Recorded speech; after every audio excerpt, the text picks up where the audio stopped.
yay, man.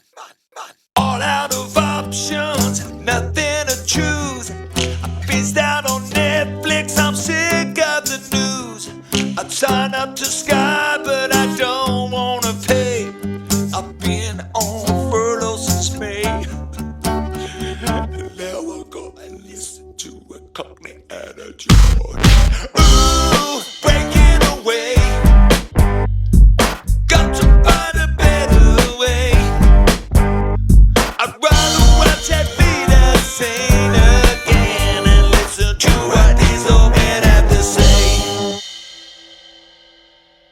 Hello,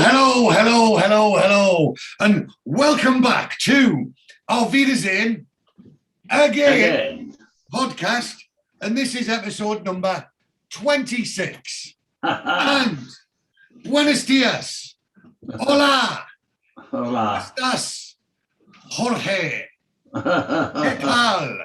Yeah. For the final time.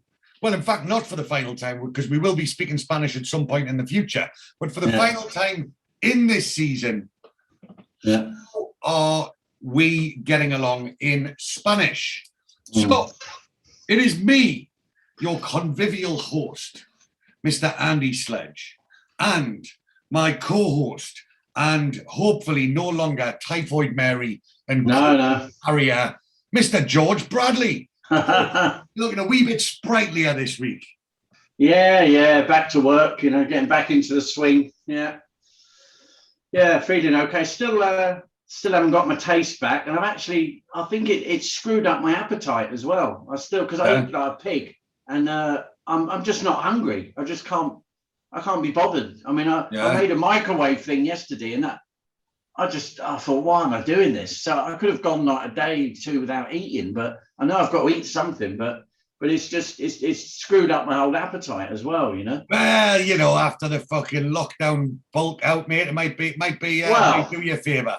Yeah, exactly. Yeah. I mean, unfortunately, when I caught it, didn't have the same effect with me. I was still eating like a greedy bastard. Oh, God. But yeah, your taste's still gone, has it? Yeah, taste and smell, zero, nothing. Yeah, mine came back, like I said, mine came back like more or less the day after my self-isolation was up. What was it? Did you just wake up in the morning and it Yeah, like, so my self-isolation on the thing said I had to self-isolate till midnight on the Saturday, and when I woke up on the Sunday morning, I was brand new, mate. Oh. Yeah. But then again, it's because I'm such an impressive specimen of a human being. Well, that's it, yeah. I mean, I reckon I caught an extra deadly strain, but because I'm so amazing that I just sort of shrugged it off. If a normal human being had caught that disease, they may well have died. So, yeah. Yeah. Well, I've survived open heart and COVID, so. Well, look at that. Look at you. I'm on a roll. This fuck all's going to kill you, mate. So, apart from that, so you're back at work. Anything else interesting happened for you this week, mate? No, not really. Just going to work, catching up with people, and popping down the pub, for a couple when I finish, sort of, coming home. That's it, really. Nothing too exciting. Is that the pub? Is that the pub where? Are you talking about the pub where the Millwall smashed the landlord up? Yeah. Oh God, yeah. That's still reverberations from that, because they're trying to find out the names, of the guys, but I mean, they're all from southeast London. They're not gonna. I mean, the landlord's pretty pissed off about the whole thing, because of what happened to him, and a member of his staff, got his wrist broken. But anyway, I mean, getting your wrist broken, that's a very serious injury. You know what I mean? I think because they got him on the floor, and then they stepped on his hand, and his hand just went back, all the way like that, and snapped it. Yeah.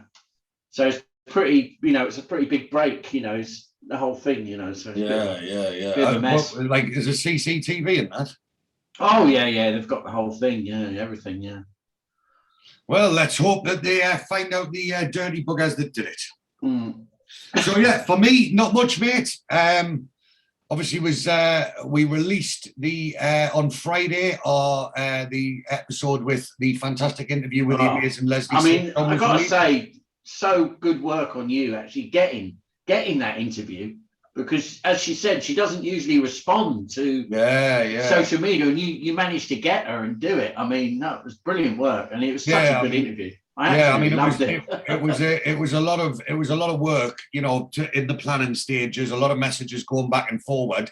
But yeah, once she was there, and you know, she couldn't have been nicer or more accommodating or more. Oh, and she was funny as well. You know, I mean, I was laughing at some of the things. It's just I mean, brilliant. Absolutely fantastic, absolutely amazing. So yeah, and it was like a little bit of a family outing. So my mother, like, so obviously I had me boy with me.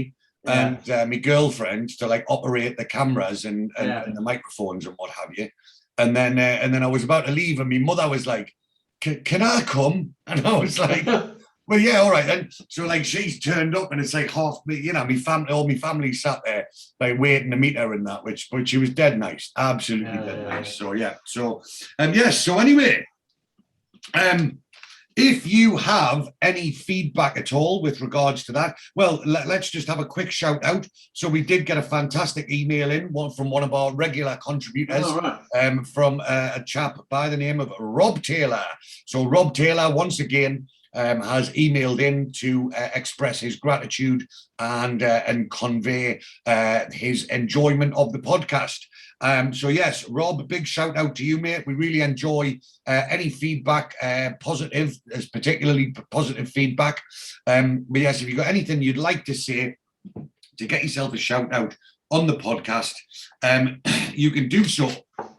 We welcome all emails on Auf Wiedersehen Again @gmail.com. That's Auf Wiedersehen Again @gmail.com. We welcome contributions via social media.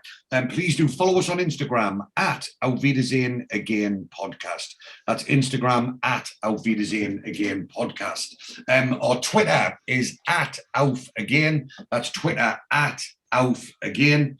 Our Facebook page is Auf Wiedersehen Again Podcast, and we would like you to like and share the Facebook page. And also, if you can go to the tab at the top that says community and go invite friends, invite all friends, and invite your friends to the Facebook page, which is once again Auf Wiedersehen Again Podcast. We would urge you to subscribe to our YouTube channel, Auf Wiedersehen Again Podcast. So search on YouTube, Auf Wiedersehen Again Podcast. Go to the channel, click subscribe, and then click that bell. And what that will do is that will alert you to any new episodes. But as always, if mine and George's beautiful faces are not to your liking, which you'd be absolutely crazy, but if not, you can just simply listen via audio, which is Spotify, iTunes, Anchor, Google Podcasts, Breaker, and many, many more, where it's basically all good podcast platforms. And our new episodes are released every Friday at 10 a.m. and our music is composed and performed by the guitar man, Mr. Lee Dosky. So please, please, please do like and subscribe wherever you get your podcasts. Now, just a bit of a warning coming up. I am going on holiday for a couple of weeks. So I'm going to Italy on the 10th of September. So, forewarned, ladies and gentlemen, and loyal listeners and viewers of the podcast, we will be taking a break because, unfortunately, I'm not going to be recording podcasts while I'm in Italy. So, there is going to be... too busy eating. Well, I'm going to, again, because of my cholesterol, I am going to have to, be very, very cautious. However...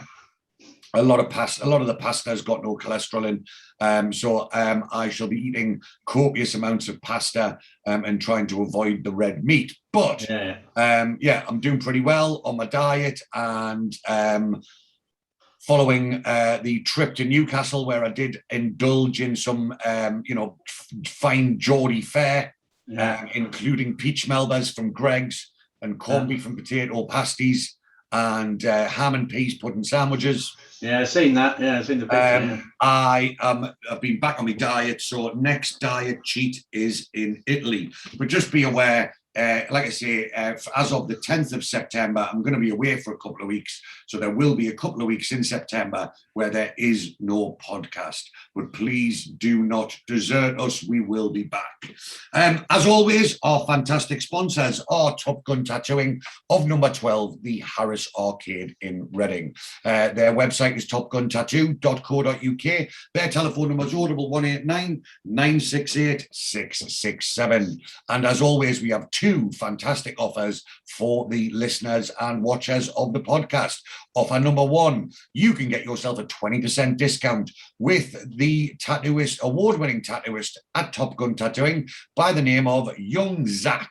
And if you speak to Zach and you tell him that you're an avid listener, watcher of the podcast, he will offer you a 20% discount on the quotation of the code Hadaway and Shiteman. So if you quote Hadaway and Shiteman to Zach, then he will offer you a 20% discount.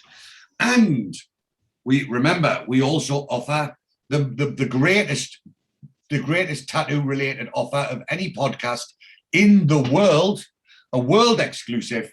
Free tattoos. We will offer you a free tattoo, won't we, George? Oh, yes, definitely. Yeah. Terms and conditions apply. What are those terms and conditions, I hear you ask? Well, as always, the free tattoo will have to be a Neville and Lottie tattoo. So if you are in the mood for a free tattoo, give us a shout on our email, aufwiedersehenagain@gmail.com. Tell us you want a free Neville and Lottie tattoo, and we will accompany you down to Top Gun Tattooing. We will pay for it, film it, photograph it, and make you mildly famous within the confines of this podcast. And George, it's the end of season 2, so I think we must be nearing the time for you to get your Neville and Lottie. Yeah. I think it's getting there. Yeah, clock's ticking. Yeah. You don't sound too enthusiastic, George. I think I'm gonna have to get a few pints down here, I reckon. Yeah. That's quite easily done. Yeah. Right, I'm gonna line it up. So that is all of. Oh yeah, no. And one final thing. Remember, we are still running our giveaway competition now. There is a distinct lack of interest in this giveaway competition. So the first person who likes and shares and tags 3 friends will win. So the giveaway competition is this fantastic, authentic, signed picture copy. Of the Magnificent 7 in Dusseldorf.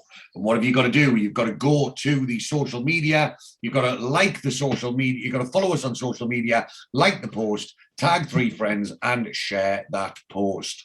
And if you do so, you will be in with a chance of winning that fantastic prize. So please head over to the social medias and claim the prize. So that is all of the boring stuff out of the way. So, as I've just said, George, a monumental occasion in our Wiedersehen Again podcast world. This is episode 26, which relates to series 2, episode 13, which is Quo Vadis Pet, which translates to where you going? That's it. Where you going, pet? Which I think relates to the very, very end, which we'll discuss later. And this is the finale of season 2. So, like I say, another milestone in the podcast, young George. Yeah. Again, we potentially never thought we'd get here, but here we are. This episode was first aired on the 16th of May, 1986. Oh. And there is one cameo in particular that we will look to talk about when we get there. But apart from that, there are previous cameos do come back, and there is the culmination of a lot of the stories. They do all come together. So we are very, very, very, very, very excited about this particular episode because, like I say, there's been a lot of little subplots along the way that have been building up, and there's a lot of reveals and a lot of, you know, things come to an end. Yeah. So, but the episode opens in the hotel room, and it is Hazel and Barry in their hotel room. So Hazel picks up the phone, and she, in her pidgin Spanish, yeah, certainly is, yeah. Telefono para inglés, por favor. Which means telephone for English, please. And so I'm assuming she wanted to say, I would like to make a phone call to England. Yeah. And then obviously the person on the end of the phone does speak English, because she says, you speak English, I'd like to place a call to England, please. And then Barry hears, and he's like, what are you doing? And she goes, I thought I'd phone me mother. And he goes, you bloody won't. And she goes, what? She'll be ever so thrilled, Barry. He says, yeah, but if you tell your mother, the whole bloody family will know in 5 minutes, and they'll be terribly upset. No. And he grabs the phone. He's like, oh, don't bother now. Muchos gracias. And then she's worrying about inviting people to the wedding, which they've got planned. She goes, maybe we should just ask my folks and your mother down. He says, no, because anybody we don't ask will be terribly offended. And she's like, you're right. Just us then. I suppose it's going to be a special day. It's going to be such a special day, you know, with the yacht and everything. I'd like them to have shared it with us. And he says, well, they can see the photos, can't they? We'll take lots of pictures, kid. And he's like, you know, he's like, we'll take lots of pictures, kid, giving her the sort of reassurance. Calls that kid every now and again, doesn't he? Yeah. And he's anyway, so Hazel, she's very, very excited about being able to get a bit of one-upmanship. She's like, I can't wait to see Valerie Nelson's face. She was so unbearable about her wedding, you know, just because she had the reception at the Hadley Park Hotel. I'll be able to say, that's me, that's Barry, and behind us is the coast of Africa. Ha ha. And Barry says, here, it'll save your dad a few shillings. He won't have to fork out for the reception. Mind you, we're going to miss out on all the presents, aren't we? Although that is a very mercenary attitude. And Hazel says, you're not wrong, Barry. And he says, oh no. I've just thought of a real problem. And she says, what? And he says, which one of the lads do I ask to be man? So, back at the bar. It is. And we find that our barman, Carlos, is suitably depressed. Yeah, very put upon barman, yeah. Exactly.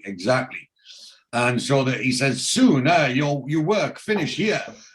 And Moxie's like, next week, why? He says, my wife will be very happy. And Bomber says, what's your wife got to do with anything? And he says, before you come here, I close bar early, 11:30, maybe midnight.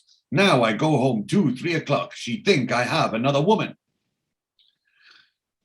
And Oz is like, oh, well, not to worry, nearly finished. And they drink the beers. And he goes, and he's like, good. And he thinks that's the cue for him to put the shutters up. Really. I mean, like, you know, the lads aren't very sympathetic towards the barman that's been sorting them out.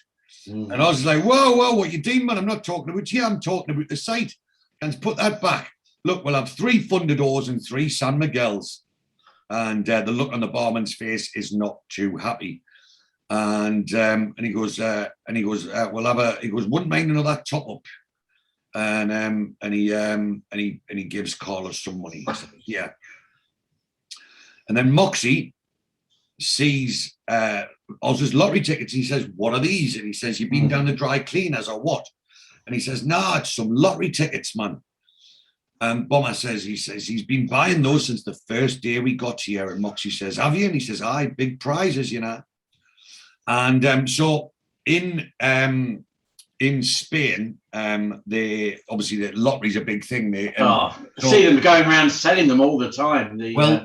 I thought you had to be a Spanish national though to. No. Anyone can buy the tickets. But what it is the people that sell the lottery tickets generally have got some kind of disability.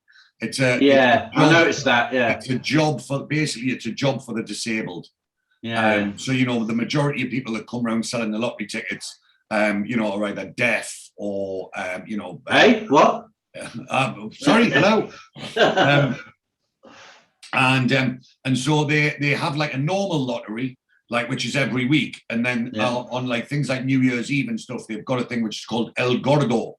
So El Gordo means the fat one.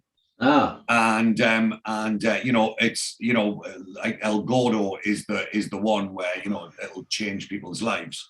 And there was a friend of mine, Mike, who lives in Spain, who's fluent in Spanish, and he's a good bloke. And he was telling me once that he was so obviously there's a lot of people who do like syndicates at work.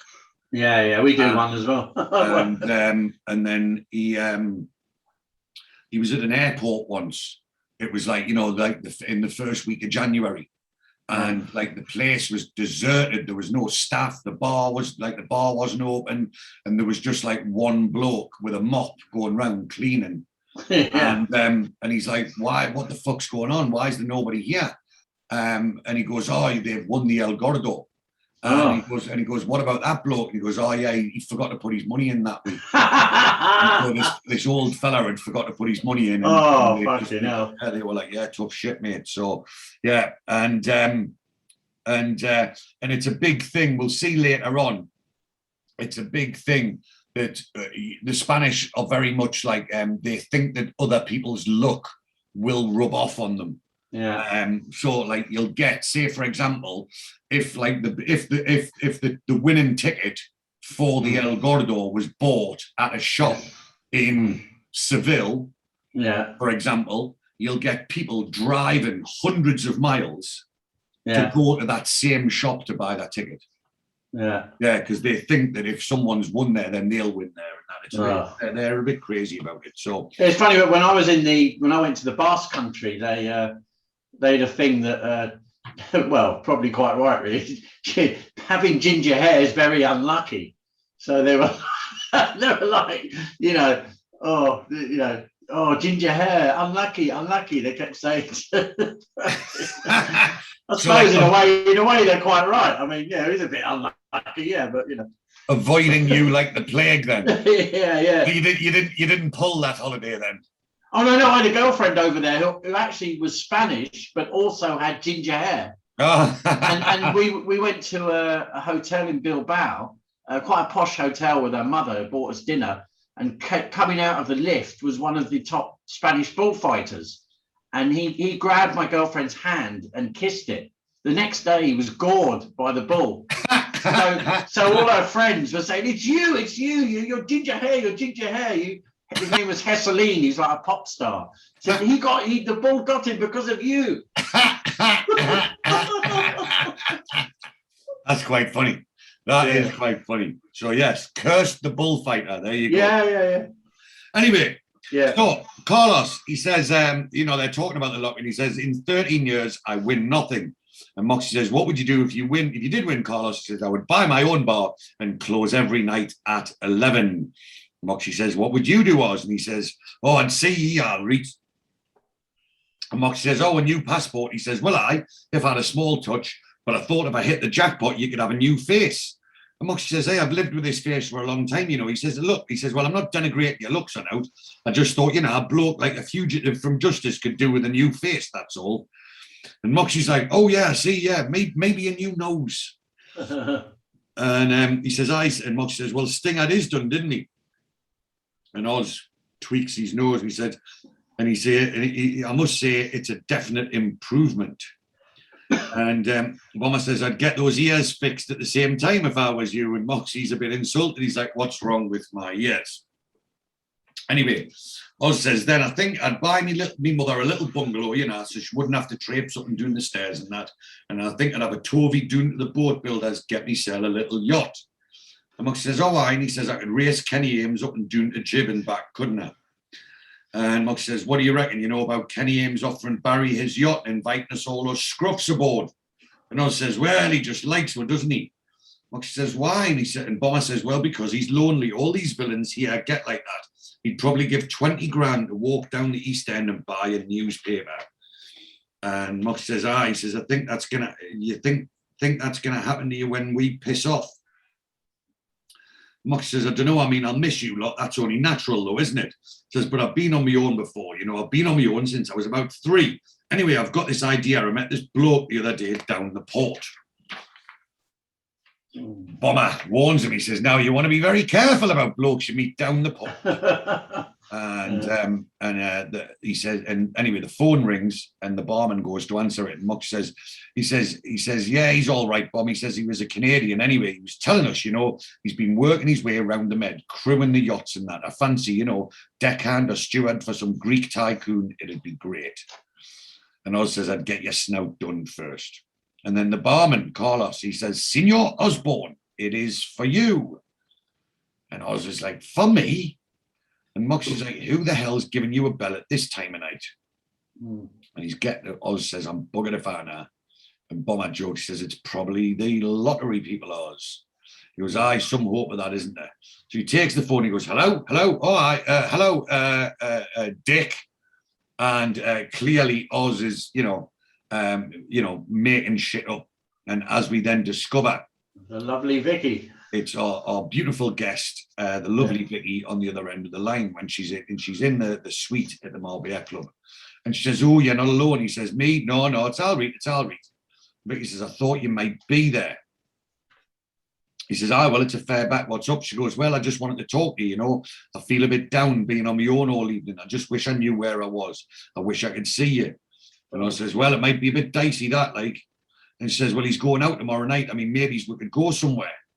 And he says, well, we might have to work late, make up for we're going to have some time off for Barry's wedding, like. Anyway, then Ally Fraser enters the hotel suite and Vicky's panicked. She's like, he's back. I'll have to go try. And she puts the phone down and Ally Fraser enters the suite and he's not looking in any way happy. Oh, no. So he straight away questions her, who were you talking to? And Vicky's clearly lying.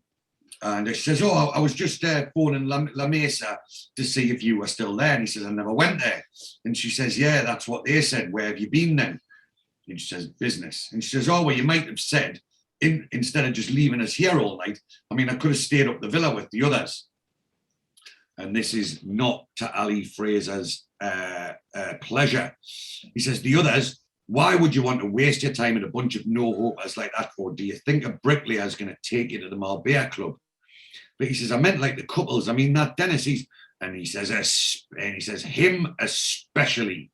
I don't want you talking to him. I don't even want you mentioning his name. And she says, but he's your man, Ally. And he says, not anymore. Let me tell you that when the moment is right, Patterson has got his coming to him. And don't you go shouting your mouth off to that girl, about that to his girlfriend, Christine, or whatever her name is. And she goes, well, I wouldn't. And he goes, wouldn't you? So it wasn't you that mentioned I might be staying down here permanently. She goes, no. Well, I might have mentioned something casual. And he says, don't. And she goes, well, are you? And he goes, that's my concern. And, it's obviously clearly getting very, very heated here. And Ally Fraser's not a happy camper. But Vicki jumps it up and she sticks up for herself. She goes, is that right? She goes, well, don't you think it's my concern as well? I mean, if you're deciding to live down here for good, don't you think I've got a right to voice an opinion? And he says, look, Vicki, about the only place I've ever heard you voice an opinion is in a boutique between this fella and the other one. And she goes, well, you can't expect me to stay down here, never going home and to see me family and me friends. And he goes, sorry, I realise I'm being selfish. I realise all this can't be good enough for you. God almighty, how you must ache for the scenic splendour of that council estate in South Shields. And this obviously, is really upsetting her and, she's on the verge of tears. And he follows her, and she storms out the room, but he follows her. He goes, how you must miss queuing in the supermarket for the baked beans and the bounty bars and all the other exotic Friday nights down the club with all of the other scrubbers. And that's it. He's hit a nerve, and she says, you're a bastard, Ali, and I'd rather go back there than take this. And he turns and he says, oh, no, you don't leave me. He says, when you leave me, it's because I kick your ass out of here. And she grabs a bottle of aftershave and she tries to go for him with it, but he pushes the bottle and he smashes the bedroom. He smashes the mirror and smashes the bottle against the bedroom mirror. Anyway, so they cut from there back to the villa.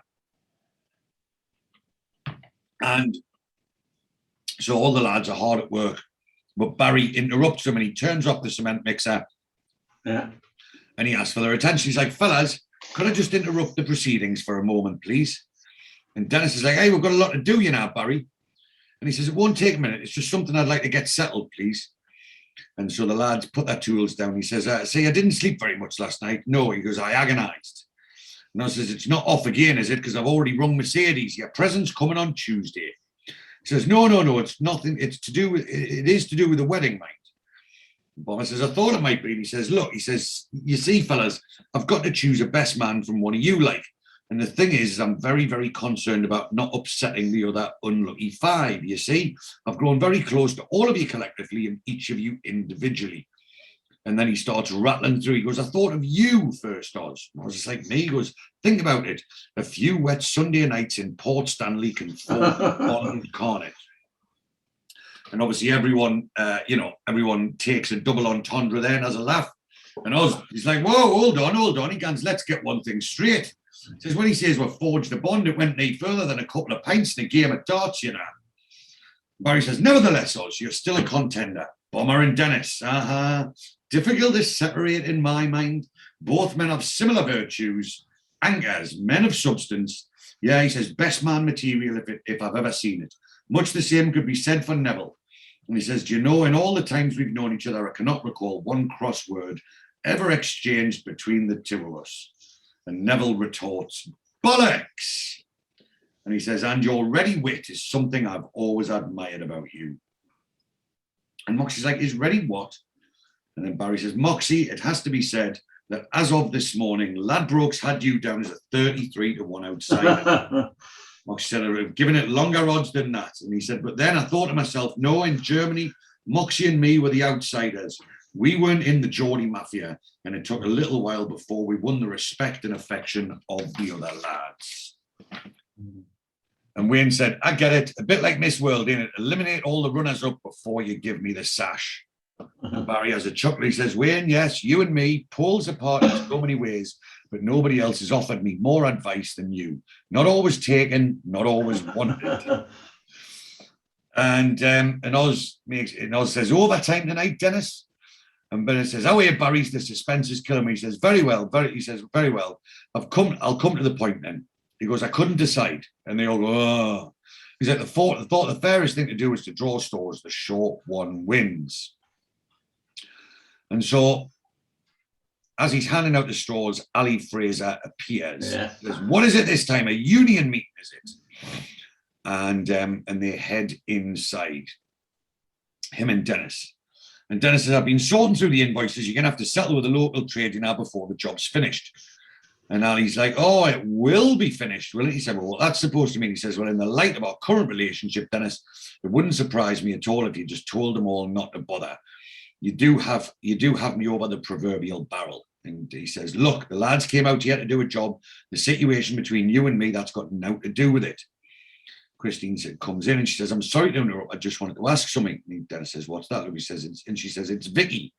She was meant to be coming to take Brenda and I to a ceramics factory.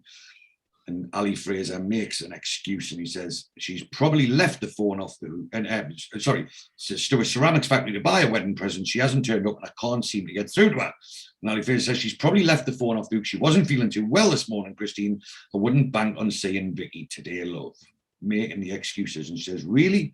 She goes, oh, well, perhaps Brenda and I can just pop into town and I'll see you later. And Fraser says, I don't see you making any bloody deadlines with this wedding hanging over your heads.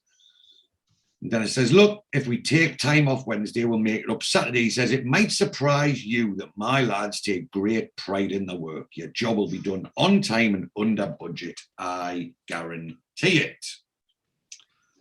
So we swap back to Kenny Ames's boat.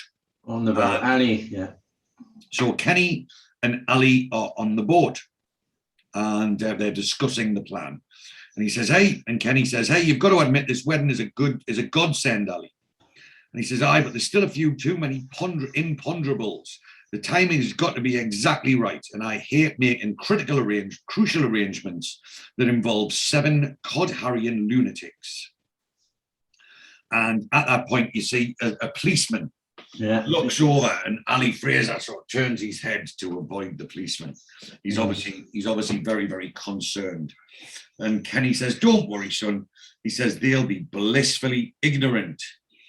And he says, Kenny, I'm still concerned about the timing.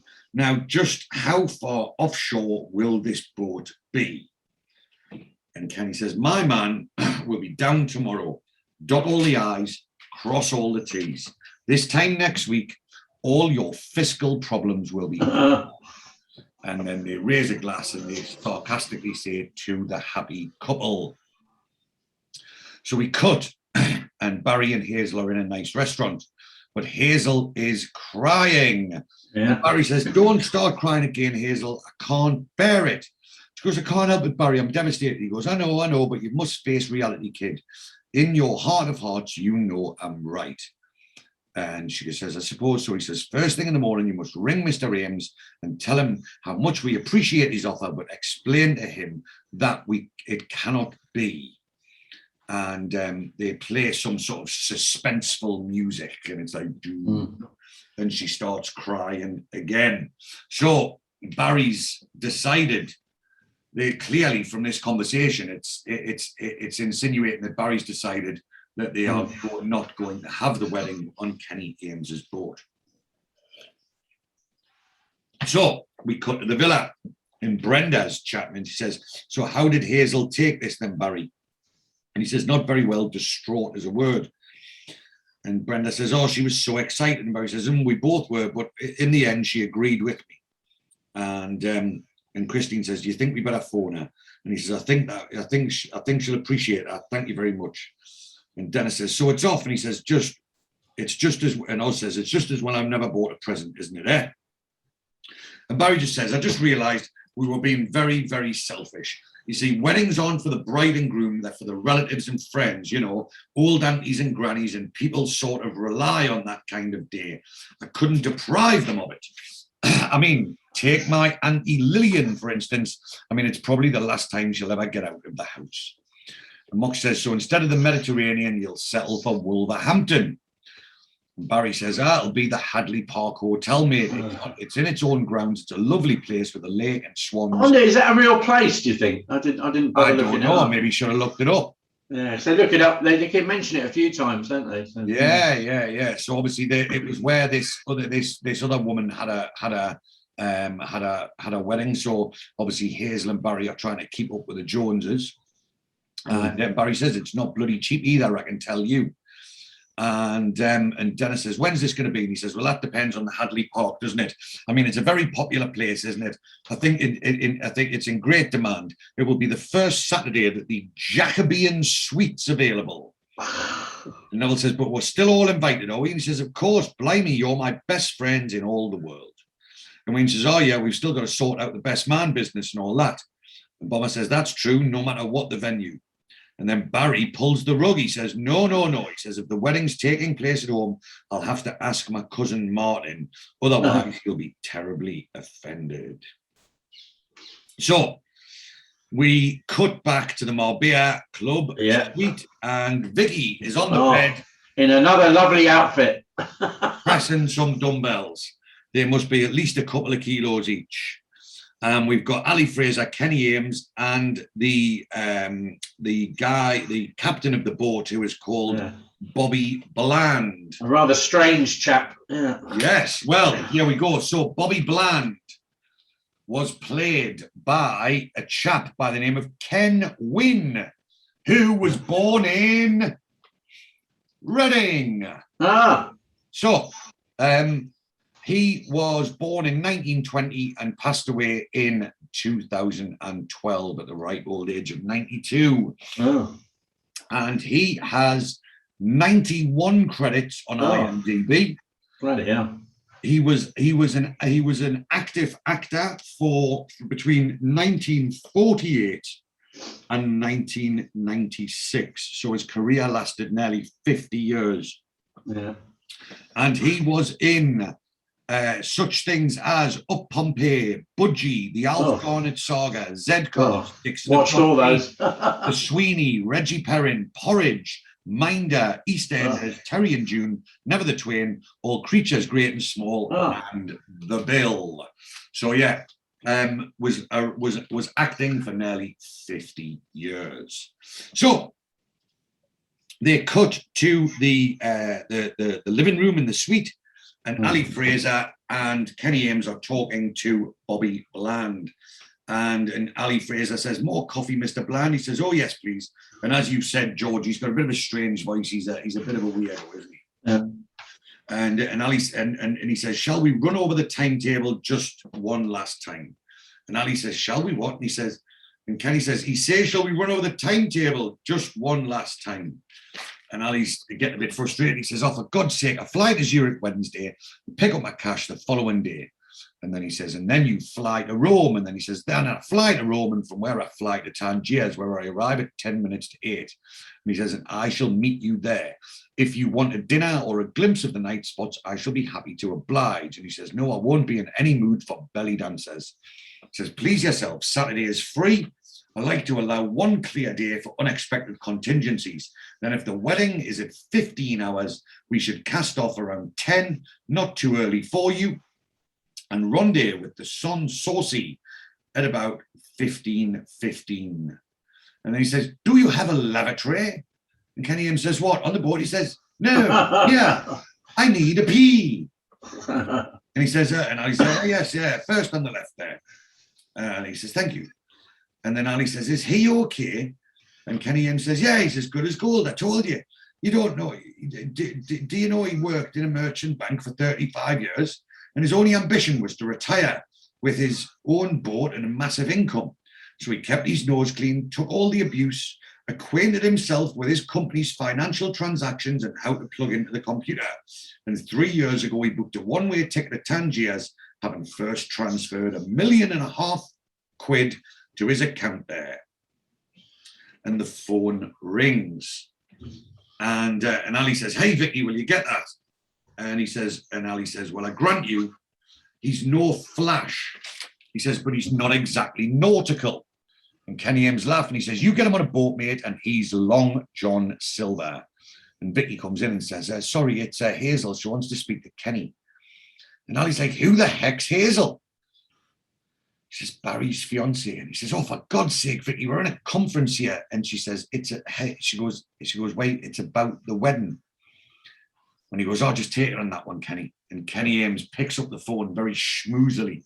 Like, "Hello, Hazel.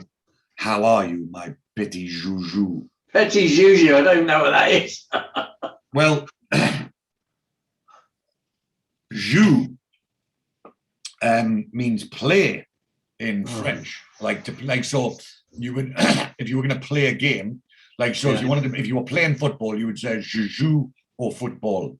I play football. So petit, small, joujou might be like a French expression for a play thing. I don't know. But and then obviously you can only hear the one side of the conversation, and he goes, "Aha." You can guess what's going on. Yeah, he says, "Having second thoughts, are you?" And then he goes, "You mean there's still a chance for moi?" And then he goes, and he goes, "Off." And then there's a strange look on his face. He goes, "What do you mean off?" And then the look on Ally Fraser's face is like, oh, it's like he's just ruining the plans. So we cut up to the villa, and Barry's doing some electrical works, and flies are buzzing around, and he's got his fantastic nose cover on. And Dennis comes up and has a bit of a word with him. Anyway, the next thing that we see is that Barry arrives at the port. Oh, this is a brilliant scene, actually. I love it. So he arrives at the port, and he pulls up in a convertible Mercedes, which is being driven by a driver. Yeah. And Ally Fraser is waiting on the side of the port. He's all ready. And he's got his best schmooze on. And he's all, Barry, son, very glad you could join me. And he opens the door, and Barry gets out. He's obviously still in his scruffy work clothes. Oh, and he God. says, it's my pleasure. And he obviously, they sit down. He says, like a little of this or something a little bit stronger. And he gets a bottle of wine out. And he says, no, that's lovely. Thank you very much. And he says, that's lovely. And he says, thank you very much. Thank you very much. And then he remembers he's having a drink, and as he's looking down, he sees his nose thing, and and he takes it off, and he goes, oh, I forgot about that. And Ally Fraser says, Barry, I love the port at this time of day. I love the light, the sound of the wind and the rigging, the shadow of the masts on the water. And he goes, yes, it is lovely, and it's very picturesque. I just wish I'd had a chance to put some fresh clothes on, that's all. And they have a bit of a laugh, and he says, oh, Barry, son, Barry, do you know I owe you a lot? And he starts to butter him up like a slice of toast. He says, do you? He says, oh, yes. He says, because you're the person that brought all these blokes together. If that hadn't happened, they wouldn't be here working for me now, would they? And he says, yes, I suppose you're right. He says, we're the employers, you and me, the managerial class, so to speak. And I think that what separates us from the others, not that I want to disparage the other lads in any way whatsoever. And he says, no. He says, just that running your own business does cause different burdens, of course. And he says, exactly. And then he pulls some cigars out, and he goes, do you use these?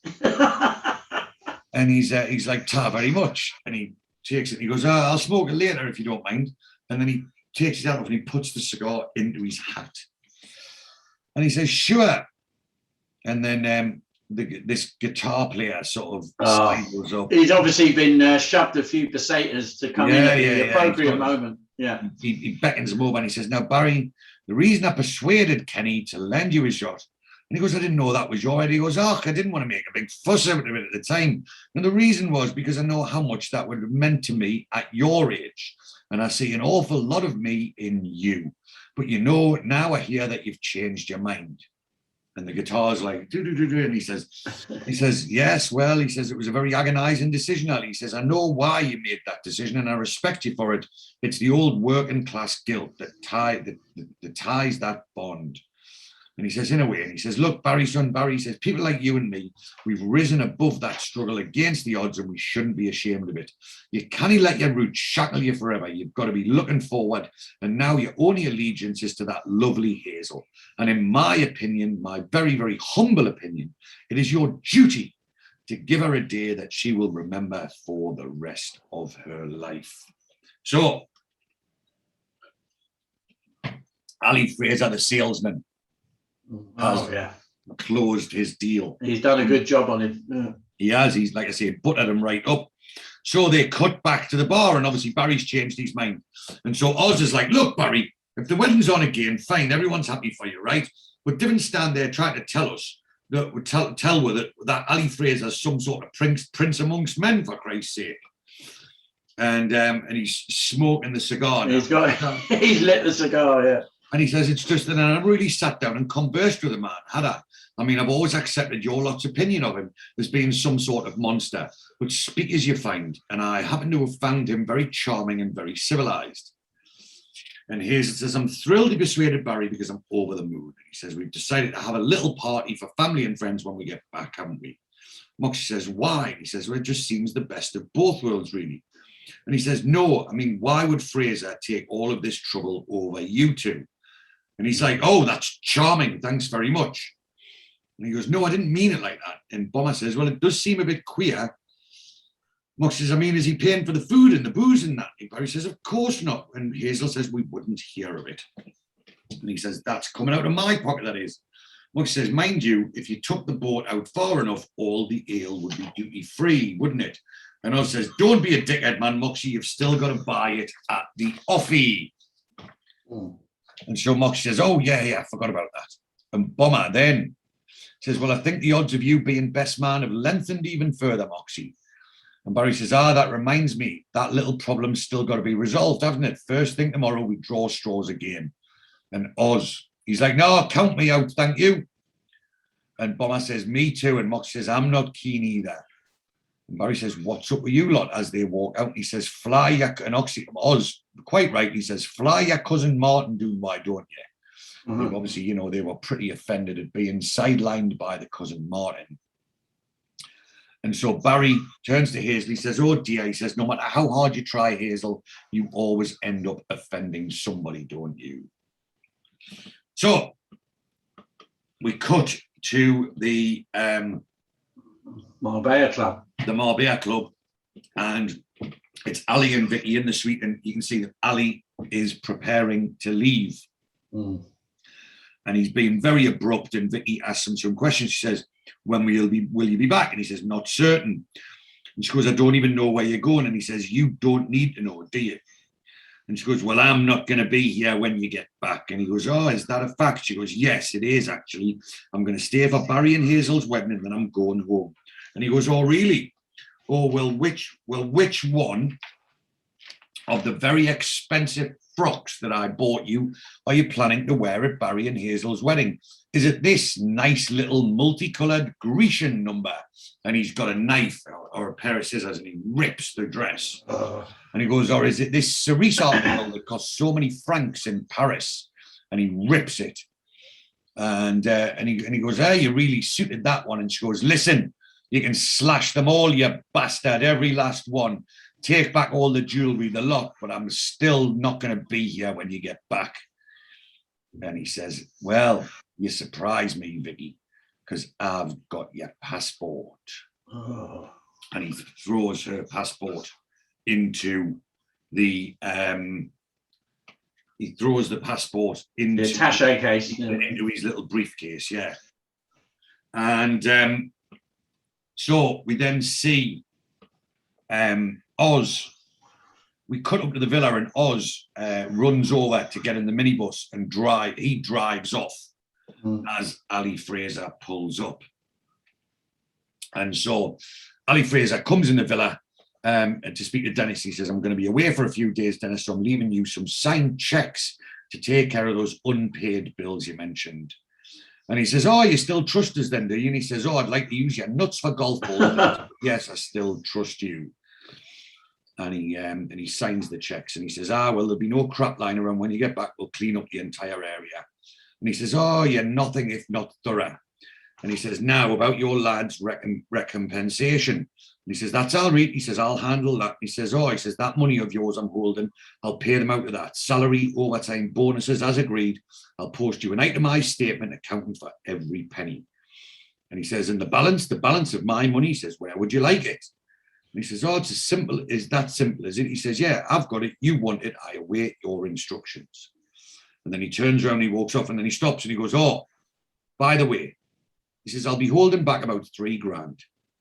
And he says, that's your wee bonus, is it? He says, no, that's the approximate cost of 6 air tickets back here, plus bed and board.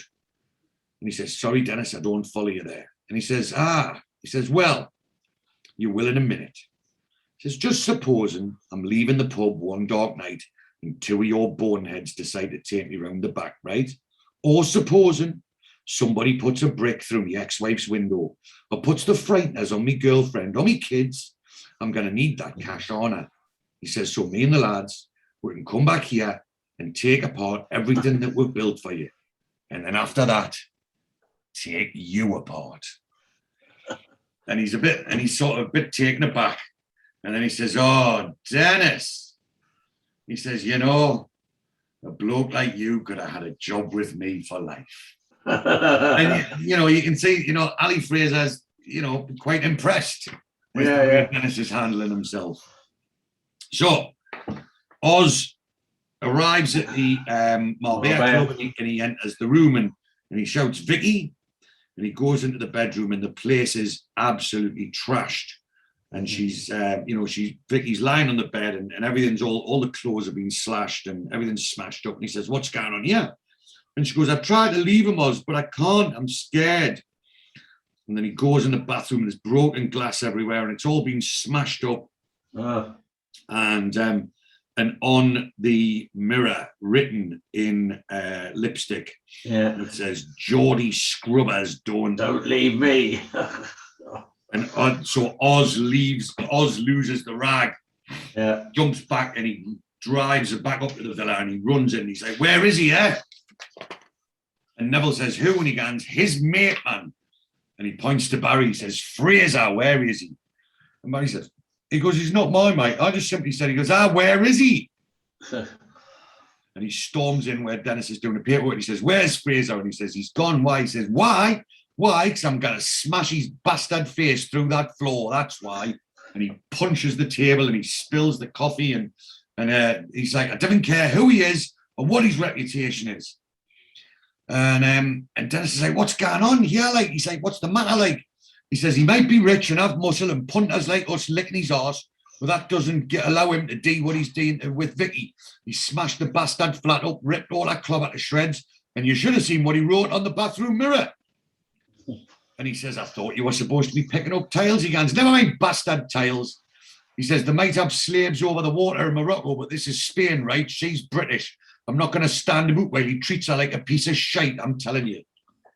And Neville's like, what's this about? And Dennis says, it's Vicki. And he goes, aye. And he says, yes, Vicki. And Neville's like, since when did you know about this? And obviously the penny's dropping that Oz and Vicki have been having a little bit of a liaison. Yeah. And he's like, it's the first I've heard. And Oz says, yes, well, I didn't put an advert in the local paper. You know, I've got some sense of discretion. And then Neville says, that's the first I've heard. And Oz says, look, where is he? And Dennis says, he's gone to the airport. He says, to the airport, right, I'll get him there. And Dennis says, by the time you get there, you'll be well away, man. And Oz says, look, you're not going to stop us. And he says, look, just calm down, will you? And then Brenda comes down. She's not to me. She goes, you've woken the Ben. What's going on, Neville? And Dennis, she says, Brenda, can we just have a quiet word? And she goes, a quiet word, Dennis. And she goes back upstairs, and he says, look, man, by the time you get to the airport, you'll be halfway across the Mediterranean, isn't he?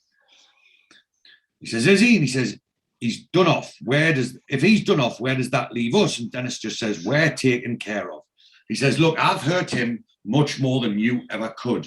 And he says, oh, you have? How's that like? How have you done that? And he says, right, just come and sit down. I've got something to tell you. Come here, sit down. And he says, now listen, this goes no further than the three of us, all right? No further. And they all go, yeah, right, what? And he goes, right, when I went back to Newcastle last week, right, I was supposed to pick up some documents. That was just a pretext. Hallwood wanted us to bring this bag back here. I had me doubts about it, so I opened it. And he said, what was in it? He said, cash. Trying to smuggle Reddy's doing here using me as a mule. And he says, aye, that's risky. He says, it was, man. He goes, I got turned over at the airport. And I says, what happened to the cash? And he says, oh, I hid the cash in Newcastle in a safe place. He goes, before you left, sound good thinking how much was in the bag. He goes, 25 grand. And he goes, what? He goes, 25 grand. He goes, so don't worry about your wages, man. I've got Ali by the bollocks, man. 25 grand, Oz says. He says, he says, Christ, you pulled a flanker there, Den. He says, absolutely. And Neville says, absolutely amazing. He says, so look, no matter how you're feeling, like, he says, man, he says, just forget about it. Everything's all right, okay? He says, aye, cool. He says, well, let's get back to work, eh? He goes, aye. And Neville says, hang on, I've got a question. Sit back down. He goes, what's that? He goes, how long's this thing with Vicki been going on? So Neville being the ever questioning. Yeah. So they've finished the job. And everyone's there. Christine, Vicki, Hazel, and Debbie and Brenda. And Brenda is laying the final piece of the paving with Neville's help. And so she lays it down and everyone claps and cheers. And she goes, did I do it right? And he goes, well, it hasn't fallen out yet, Pet. And Dennis says, right, my lords, ladies and gentlemen, and fellow Brickies, we are here at the completion of another shining example of British workmanship. And I'm sure our gracious benefactor, if our gracious benefactor, Mr. Fraser, was with us, and they're all boo, he'd want us to celebrate the matter in the usual way. So he takes a swig from his beer, throws it away, gives a salute, and then jumps fully clothed into the pool. And everyone jumps in, even Bomber, the non-swimmer. So we go back to the bar. Yeah, we're back to the bar, and Bomber, Oz, Vicki, and Moxie are having a drink. And Bomber says, if Barry doesn't show up, I'm pushing off. And Oz says, are you still seeing that lass that works in the cloakroom at the casino? And he goes, that must be the little blonde one, is it? That must be, yeah. It must be the one from the last episode, isn't it? Yeah. Quite a tasty little, tasty young lady that Bomber had his hands on. And Oz says, you must have put a few pesetas in her saucer, eh? And Mox says, aye, I bet you have. And Vicki says, look, here they are. And Barry and Hazel enter the bar. And Oz says aloud, he goes, I'm sorry, William, we shouldn't have lingered after that pudding. And Hazel just says, I think I'll go straight up, Barry. And says, all right. And they give her a kiss. And they all, ooh. And she says, good night, everyone. And Barry says, I won't be long gone. And Moxie says, you're not supposed to do it the night before the wedding. It's bad luck, isn't it? And Oz says, it certainly was for me. Barry says, where's everyone else? I thought we'd agreed to rendezvous for a nightcap. And Oz goes, they've gnashed off. That's a proper Geordie word, that. Yeah. Nash. Gnashed off. That's a brilliant Geordie word. Nash on. So like they'll say like a Geordie, like if you pull someone, yeah, and you sleep with them and then don't speak to them again, you say they've been smashed and gnashed. Or if you want someone to hurry up, you'll say nash on. You know, nash on. But I smashed and gnashed. And he goes, they've gnashed off. Den and Nev would have went about an hour ago. And he goes, they didn't, and Vicki says, well, they didn't want to leave the girls alone. And Barry says, Wayne's down the port, is he looking for tarts? And Oz says, well, you know what he's like, always scrapping about looking for something or someone what's never going to happen. And it's a bit of the way that he says it there, it's a bit poignant, really. He says, he's looking about for something or somebody what's never going to happen. And obviously, the unfortunate thing is the poor bloke at this point. So he was right, it's never going to happen. Well, they dedicated this episode to him, didn't they? They did, yes, at the very, very beginning. So, yeah, Tim Healy made an announcement at the beginning. Anyway, so Moxie said, I said to him the other day, I said, Wayne, get it into your head, mate. There's nothing amazing going to happen, that's suddenly going to transform your life. And you see Oz actually wipe his eyes a little bit, obviously getting a little bit upset in real life. Yeah. And Bomber says, Bomber resigned himself to that years ago. And Barry says, my life's about to be transformed. For those of you who are polite enough to wait, I'd like to buy some champagne. And then he turns around to Carlos and he says, not too late for a bottle of champagne, is it, Carlos? And Carlos is very upset. He goes, tonight you drink till dawn. It's no difference to me. Bomber says, so you've straightened out the old lady then? He goes, no, the old lady, she leave me. Oh. So yes, they basically, their drinking habits have ruined Carlos's marriage. And Barry's like, oh dear. And I says, well, I hope you're not trying to put that one down to us, are you? I mean, clearly. And he goes, we marry 11 years. My heart, it hurts, And Moxie's like, Carlos, you're putting a real dampener on things over here. You might have kept it to yourself till after tomorrow. I mean, they've just got no sympathy for the poor. And he actually goes, sorry. And Barry says, you'd better have a glass yourself, mate. He goes, gracias, senor. And he goes, I know you think I'm being sentimental. And Barry says, I know you think I'm being sentimental. I suppose I am really. He goes, chin up, mate. He goes, but the fact that all the lads are going to be at my wedding tomorrow, that means a lot to me. It means an awful lot. And Oz says, do you want to keep your speech for tomorrow? He goes, no, I've got a speech for tomorrow written down. Finally, I just want to let you know the best man situation has been resolved. And Moxie says, oh yeah, who's the unlucky bloke? He goes, Moxie, if you'd rather be at the port with Wayne sniffing round tarts, don't let me stop you. And he goes, I was only joking.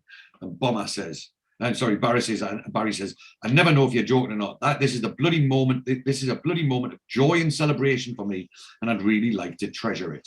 And Oz goes, Barry, calm down, man, calm down. And his Bomber checks his watch. And Barry says, am I keeping you, Bomber? He goes, no, I'm just scratching my wrist. He goes, no, you're not. You're looking at the watch. He goes, Barry, man. And Oz says, Barry, for Christ's sake, man. Look, we all want to treasure this moment with you, right? He says, not all bastard nights. So tell me who the best man is. He goes, it's all of you. And he goes, all 6 of you. And he goes, what? He goes, well, there's no rule saying you can only have one best man. So I'll have all 6 of you. So they are at the, we'll go back to the villa. And Dennis and Neville are sitting up. And Neville says, fancy a nightcap? And he goes, aye, why not? And Neville gets up and goes, brandy? And Dennis says, nah, beer for me these days, Nev. So Dennis has decided that his caning of the spirits days are behind. Yeah. And so Neville gets up and he gets a couple of beers out the fridge and he says, hey, it's easy to get used to this life of luxury, isn't it? Cocktail bar, swimming pool. And Neville hands him a beer and he says, and Neville says, he says, back to reality next week, though. He says, we'll just be another couple of Thatchers, unemployed statistics. And he says, never mind, you'll still have a nice tan down the Dole queue, Neb. And he says, what are you going to do? Giving it any thoughts? He says, well, I cannot be a brickie again. I cannot face some desolate winter on some northeast building site. And he says, he says, I've got no choice. That's what I am. That's what I do. And I'm not ashamed of it. And then he says, of course not. Nor should you be. I didn't mean it like that. He says, I'm just talking about me, Neb. I need to change my life. And he says, does Christine figure in your plans? And he says, I don't know. Well, I'd like it to be, but until something materializes, I haven't got much to offer, have I? And Neville says, Ali's money? And he says, what about it? He says, well, it's just sitting there, isn't it? Where you hit it like? And he says, yeah. And he says, well, if I was you, I'd be tempted to keep it. And he goes, what? He goes, I don't know, buy a news agent. Way. And this is he says, oh, lad, you don't set your sights very high, do you? I thought you were going to say take it and bugger off to Brazil, man, not buy a bloody news agent. And he says, there's not enough of it for Brazil, is there? So we cut back to the Marbella Club. Yeah. And Vicki and Oz are obviously post-coital. Yeah. And Oz is in his beautiful pants. Yeah. And Vicki in her gorgeous outfit. Yes. So Vicki is in her silk nightie. Teddy, I think. Yeah. And so did you hear the bit when she was talking? Yeah, of course. Yeah. She was her bum. Yeah, but actually it wasn't. You couldn't see her bum when she. No. So there was all of that worry for nothing. So anyway, so. And then so Oz he says, ripped everything up, the whole lot. And she says, well, I just about. And he says, Vicki, have you thought about the consequences of pissing off from Fraser? He goes, he thought about them properly. She goes, what do you mean? He goes, well, it wouldn't just be clothes you'd be giving up. If you left him, wouldn't it? You've had the lot with Fraser, villas in the sunshine, first class travel everywhere, jacuzzis in your carsy, room service, quick as you like. And she goes, but no self-esteem, no but. And he goes, no, he says, but you just, you've got to be realistic, Petal. He goes, if you're going back in, it's going to take a major readjustment, isn't it? There's no there for you, is there? And she goes, well, there's you.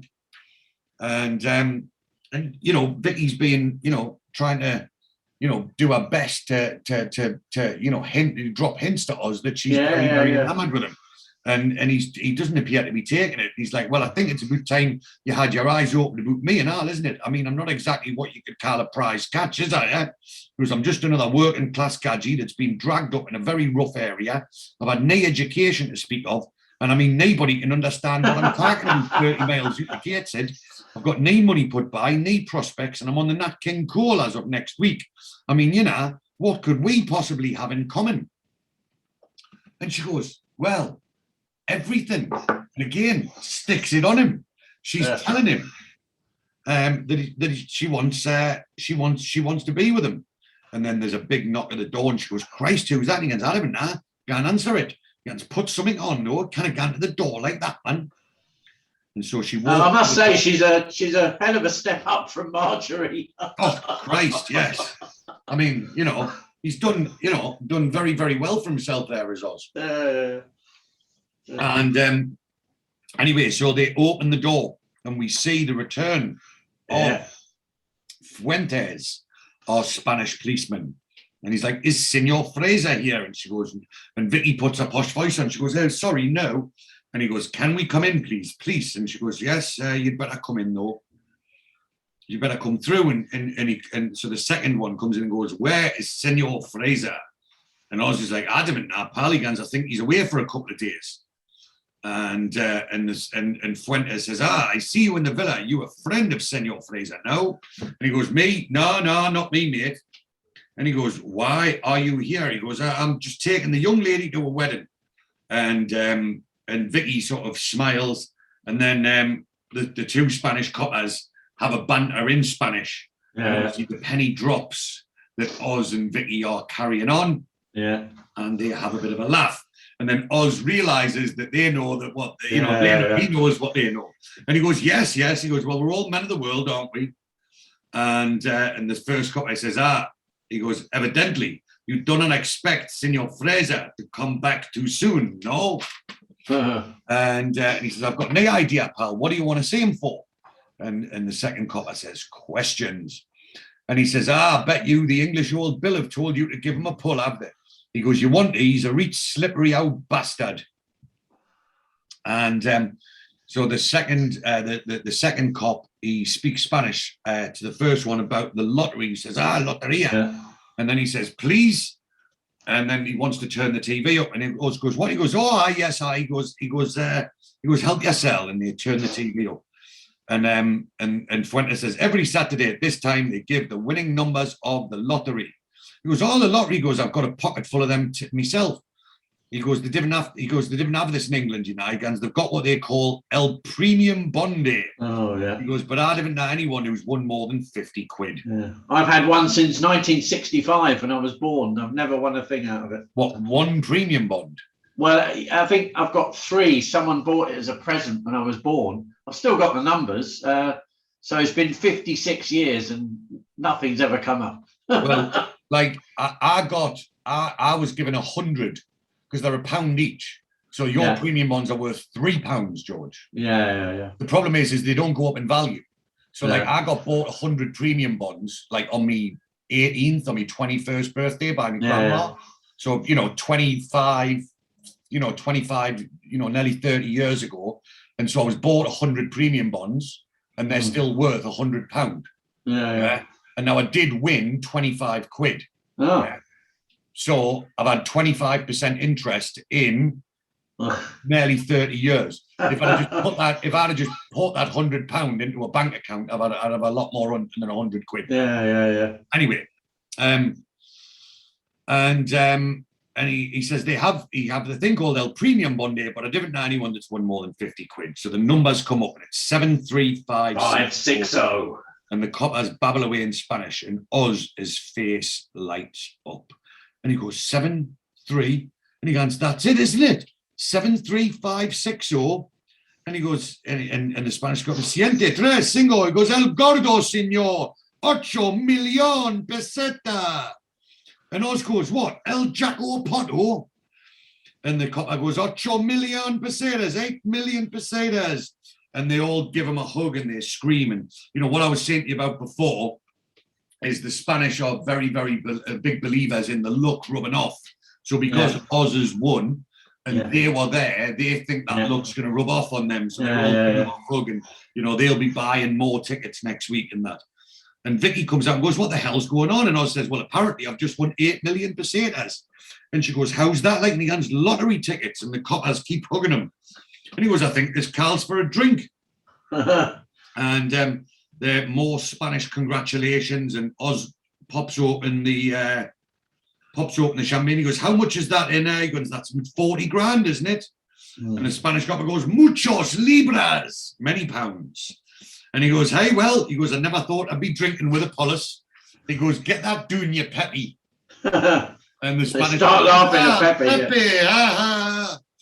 And he goes, 8 million pesetas. I can't believe it.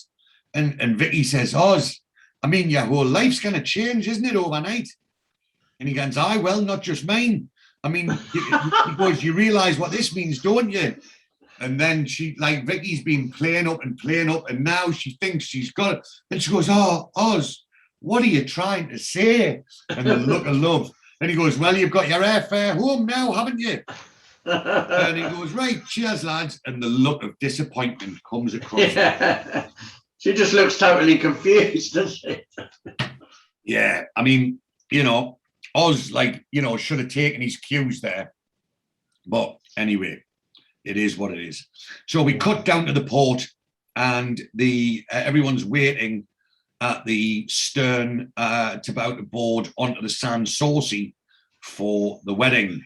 And obviously, Neville just can't. Neville's absolutely gutted. You can tell that Oz has had the good fortune, and he's just, you can tell that Neville's a bit not too happy with the fact that he hasn't won. And he goes, how much? And Moxie goes, 8 million. And Brenda goes, it's only pesetas, Neville. And he goes, 8 million. And Wayne goes, in real money, that's only 34,400. And Dennis goes, 34 grand. He goes, hey, there's a newsagent, Nev. And he goes, to hell with a newsagent. He goes, with that amount, I'd be off to Brazil. So 25 grand wasn't enough to go to Brazil, but 34 grand is another 9 grand and he can go to Brazil. And Bomber turns up, he goes, what's this Brazil? He goes, put me down for that, Dennis. What we building there? And then Christine says, what on earth is someone like Oz going to do with money like that? And we see a horse-drawn carriage. So those horse-drawn carriages, there's loads of them, and they wait on the corner next to Cafeteria Marbella, and other places. And then you can it's like 20 quid or 30 quid or whatever for an hour.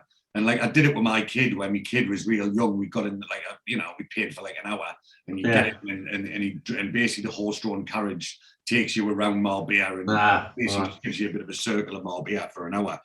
So so he's the horse-drawn carriage pulls up, and he said, and like I say, she goes, what's he going to do with the money? And Neville says, anything he likes. And then Oz goes, whoa, and jumps off, and he's got a white suit and a vase. And he says, not too flash a present, is it? Anyway, so they cut to the sea, and Ally Fraser sat on the boat. And then they cut back to the port, and they see the Sand Saucy leaving. Now, as they leave, the camera is at the very end of the port, and you see the boat coming out, and you see the back of a boat, and there's a boat called Shaft, and that boat is still there. Oh, right. Yeah, it's huge. I mean, it's like an ocean liner. You're talking, it's like £100 million boat. You know what I mean? Because I remember when we were there, we were looking at there's an office, isn't there, on the port where they sell or rent the boats, and you could see some of the prices of some of the small ones, like 6 million euros or something. Oh yeah. That's a small one. Yeah, I mean, so that row where they're waiting there, that's what the billionaires row that, and that's where all of the biggest boats park, and basically the one at the very end is the space, the biggest boat and the biggest row, and it's that Shaft, and like I say, it's still there to this day, and it's all been done up. It's a different colour in that, but because I remember seeing some of them, we were walking past. I mean, it looked like, I think in one of them, it looked like he had a ballroom. You looked in. I mean, enormous, big chandelier and everything. Yeah. I mean, like I say, like a big boat like that, you're talking like the big one, you're talking like 100 million quid. Absolutely ridiculous. And anyway, so they cut to the inside, and Hazel and Barry are stood staring at Oz's present, and Hazel says, where will we put it? And he says, I don't know. He says, I must admit though, it's a wonderful gesture. He goes, I can see it working in Spain. And she says, I can see it working in Spain in a villa surrounded by tiles and Moorish arches. He goes, but will it work in Wolverhampton? And Oz comes in and overhears them talking about the present, and he gets a little bit offended, I think. He goes, "We'll take it back if you don't like it."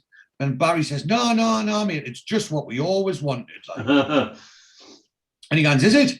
He goes, "Oh, sound." He goes, "I got it with the last of me readies, you know." He goes, "But as soon as I cash me winning ticket, I'll get the other 3. And he goes, "Right, I'm just going to..." And Barry and Hazel look at each other, in shock, the fact that they were a bit... They didn't know what to do with 1, but now they're going to have 4. But as the boat pulls out, you can see there's a man on the port with a radio watching San Saucy. And he's talking into the radio, and then they cut back to the sea, and Ally Fraser is on the boat with his briefcase with a bit of a smug look on him. And some very upbeat music in the background. Yeah. And so our captain, the weird captain, says, "San Saucy dead ahead, ETA, in 3 minutes as per schedule." And Ally Fraser smiles, and as assuming he is in victory. So the wedding is taking place. And so the ship's captain is officiating over the wedding, and he says, "Do you, Barry Taylor, take Hazel Susan Redfern to be your awful wedded wife?" Yeah. And Kenny says, "That should be lawful." He goes, "Oh, sorry, your lawful wedded wife." And he goes, "I do." And he goes, "So I now pronounce you a man and a wife." And everyone claps, and Barry gets out the ring. And so Brenda says to Christy, he goes, "Are you sure this is legal?" And Christy says, "Well, apparently."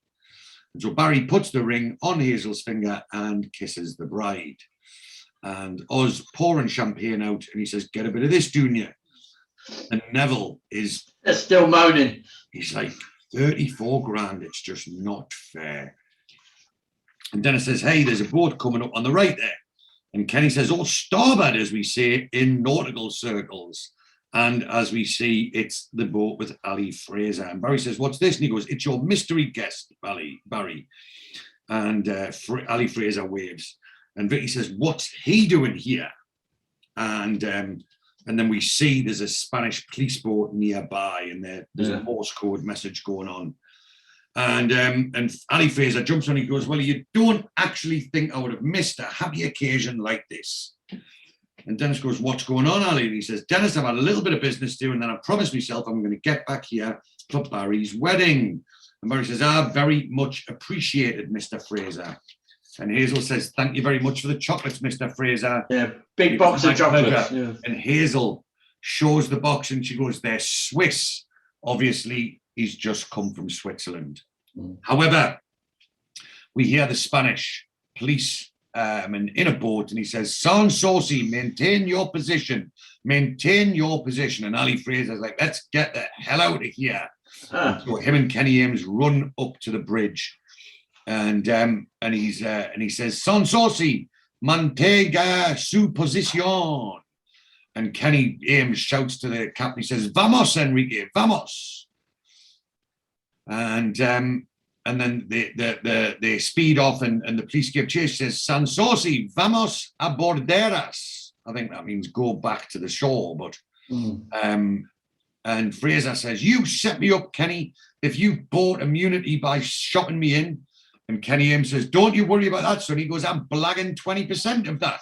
So Kenny Ames admits that he's the one taking the 20% of the money and not the captain of the guy that he got to bring. And he says, and so Barry says, "Excuse me, everyone." "Excuse me, everyone wants to know what's happening." And Barry says, Fraser says, "How fast does this thing go?" Kenny Ames says, "I don't know. I've only pissed around the port with a couple of birds in a picnic basket." Ally Fraser says, "Make for Tangiers." And Kenny agrees, says, "Right you are." And so Barry, he says, "I'm sorry, Hazel, don't panic, but we've been used. That despicable man Fraser's used us. But don't worry, kid, I'm with you." She goes, "Don't apologize, Barry. This is the most exciting thing that's ever happened to me. Tangiers. Wait till Valerie Nelson hears about this." So everyone else is very, very concerned. And Brenda particularly says, "Tangiers? I'm not taking Debs to Tangiers." And Neville says, it doesn't look like we've got much of a choice, Brenda. And Wayne says to Mox, he says, what is it that you said last night there, Mox, about nothing going to transform our lives? And again, the Spanish police boat, Sansosi, stop your engine. Repeat, stop your engine. And so Bomber and Wayne and Moxie just refill their glasses. And Bomber, he says, well, there's got to be some work in North Africa. And Moxie says, well, bound to be. I mean, they built the pyramids, didn't they? Oh. And then we see the credits kick in. And so they roll sort of half the credits and then they cut back. And the police, he says, this is the police, heave to. And I says, Dennis, man, he goes, what? He goes, well, these something. He goes, who, me? He goes, well, I've copped a fortune, man. As soon as I put these in, my life's completely changed overnight. And we're heading in the opposite bloody direction. And Dennis is sick to death. And he says, well, what am I supposed to do, man? He goes, this is like bloody Dusseldorf, this. He goes, what's going on, Dennis? What we're going to do, Dennis? It's all down to Dennis. Look, man, I don't even know what's happening. I don't know where we're going or what's going to happen to anywhere. And Neville just goes, so what else is new? Is new. Yeah. And that is the finale of season 2. Yeah. And they sail off into the horizon. So the credits, Ally Fraser gets his own credit, Bill Patterson. Next credit is Kenny Ames and Vicki. Then Brenda, Christine and Hazel get a credit. Fuentes, Bobby Bland and Carlos get a credit. And finally, the Spanish policeman, the captain and Debbie Hope get a credit. So all of it tied up nicely with a little bit of comedy at the end. Yeah. So Barry and Hazel are married. Ally Fraser is being chased by the Spanish Old Bill, and they are off to Morocco. So it's left as a bit of a cliffhanger. Now, apparently, they had season 3 planned. In Moscow, wasn't it? Oh. That was it. They were going to rebuild the embassy in Moscow. Yeah. But nobody wanted to do that after. None of the cast wanted to do it after Harry Holden passed away. So that was shelved. But they then revisited that for season 4. They revisited that idea in season 4.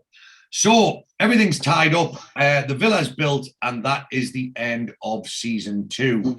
And so they were going to, like I say, they were going to make season 3 until the tragic passing of Gary Holden. So season 3 is another 15 years away, and we shall see what happens next week at that. So what a fantastic roundup to an awesome series of television. It was the most popular TV show in 1986. As you know, again, iconic.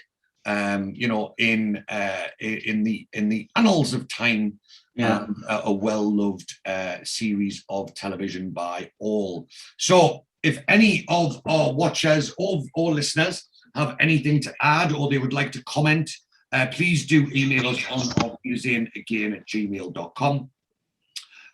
Follow us on Instagram at Auf Wiedersehen Again Podcast. Follow us on Twitter at Auf Again. Please do like and share the Facebook page, Auf Wiedersehen Again Podcast, and invite your friends on the community tab. Please do subscribe to the YouTube channel, Auf Wiedersehen Again Podcast, and click the bell to be alerted to any new episodes. And remember, if audio is your thing, we are on all good podcast platforms, Spotify, iTunes, Anchor, Google Podcast, Breaker, and many, many more. And remember, new episodes are released every Friday at 10 a.m. And our theme music is composed and performed by the guitar man, Mr. Lee Dosky. So just remember, there is going to be a break in proceedings while I go away on holiday in a few weeks' time. So just do be prepared for that. But we just do ask you to like and subscribe wherever you get your podcasts. Remember, our sponsor is Top Gun Tattoo, number 12, the Harris Arcade in Reading, topguntattoo.co.uk, 01189 968 667, and you get a 20% discount with Zach. with the code word Hadaway and Shite. And remember, a free Neville and Lottie tattoo for every single listener and watcher.